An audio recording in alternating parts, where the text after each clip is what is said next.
Welcome to this explainer. Today, we're going to completely change how you look at the built world around you. We surround ourselves with concrete, right? We rely on it for our homes, our bridges, our tallest skyscrapers, and basically all of our critical infrastructure. Because of that, we tend to think of it as this permanent, unchanging material.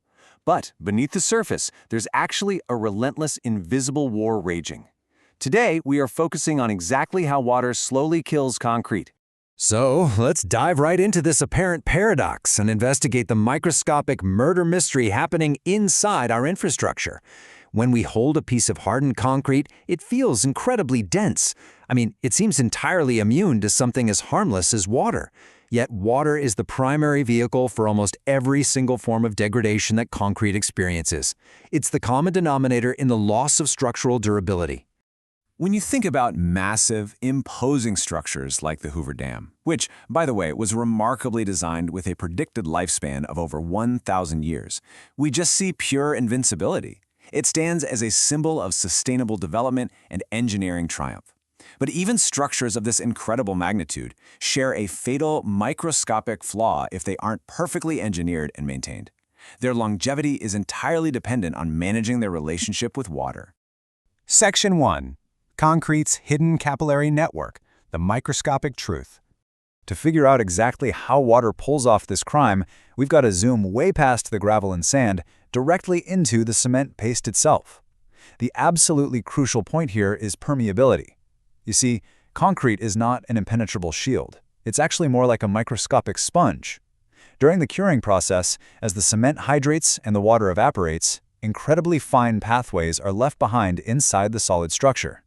These are called capillary pores, and if these pores connect to one another, they form a network that allows moisture to travel right through the material. And the root cause of this permeability comes down to one thing: the water-to-cement ratio used when the concrete is first mixed. A high water-to-cement ratio, say anything over 0.7, leaves behind continuous, unsegmented bleeding channels when it dries. It basically creates an open highway for moisture, whereas a low water-to-cement ratio creates an impervious, disconnected maze. The capillaries are still there, sure, but they're so fine and isolated that water simply cannot flow through them.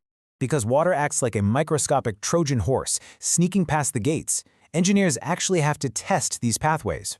Using specialized equipment, they measure the in-situ water permeability of the concrete. This effectively calculates how easily outside elements can breach the surface. Because once water is inside, well, that's when the real damage begins. Section 2. Chemical warfare from within. Water as the delivery system. Once it's inside that capillary network, water doesn't just sit there doing nothing. It literally delivers a payload of destructive chemical invaders from the soil, the air, and the sea. Take magnesium sulfate, for example. It reacts with the hydration products of the cement to form a new compound. This new compound swells the paste, increasing the solid volume by up to 227%. It gradually tears the concrete apart.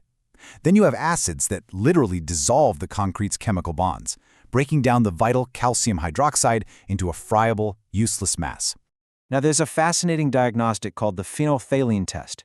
When concrete is healthy and highly alkaline, the test liquid turns a bright pink color. But if the concrete stays uncolored, that means it's carbonated and completely vulnerable. You see, when water and carbon dioxide enter the capillary network, they react to convert calcium hydroxide into calcium carbonate. This strips away the concrete's naturally high pH, dropping it from a highly alkaline 13 down to around 8.5. Once that high pH is gone, the inner steel reinforcement is left totally unprotected. Section 3. The freezing ice bomb. Physical destruction from the inside. But here's the crazy part. Water doesn't even need chemicals to kill concrete. It can rely entirely on brute physical force.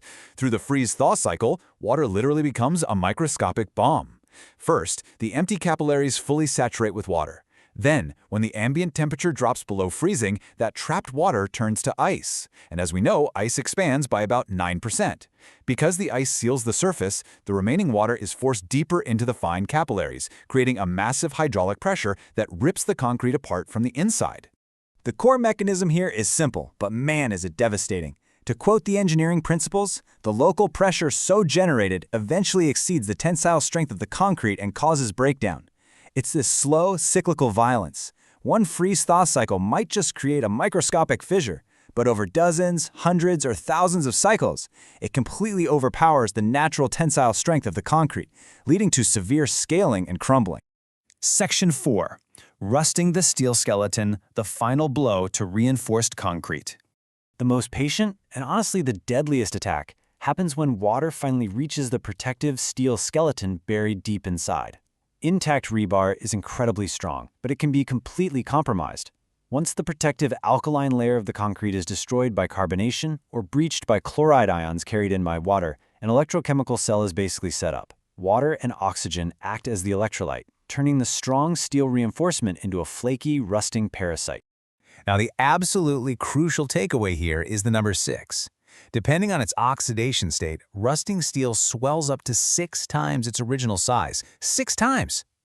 Just imagine the steel bars inside a solid concrete pillar suddenly trying to become 6 times larger. That massive expansion exerts an unstoppable thrust on the surrounding concrete. The concrete simply cannot handle this internal bursting pressure. This leads to severe cracking, spalling, and delamination. Large chunks of the concrete cover literally fall off, which exposes more steel, accelerates the corrosion, and completely destroys the structural integrity of the building or bridge. And you know what environments really accelerate this murder? Marine environments. They provide endless water and salt to attack the vulnerable tidal zones.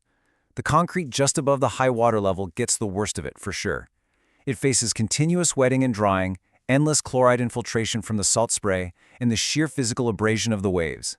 It's a relentless, multi-front war on the material's durability. Section 5. Designing for ultimate durability. How engineers fight back.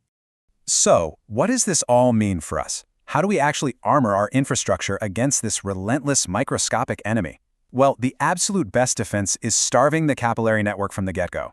We do this by strictly maintaining the lowest possible water-to-cement ratio when mixing.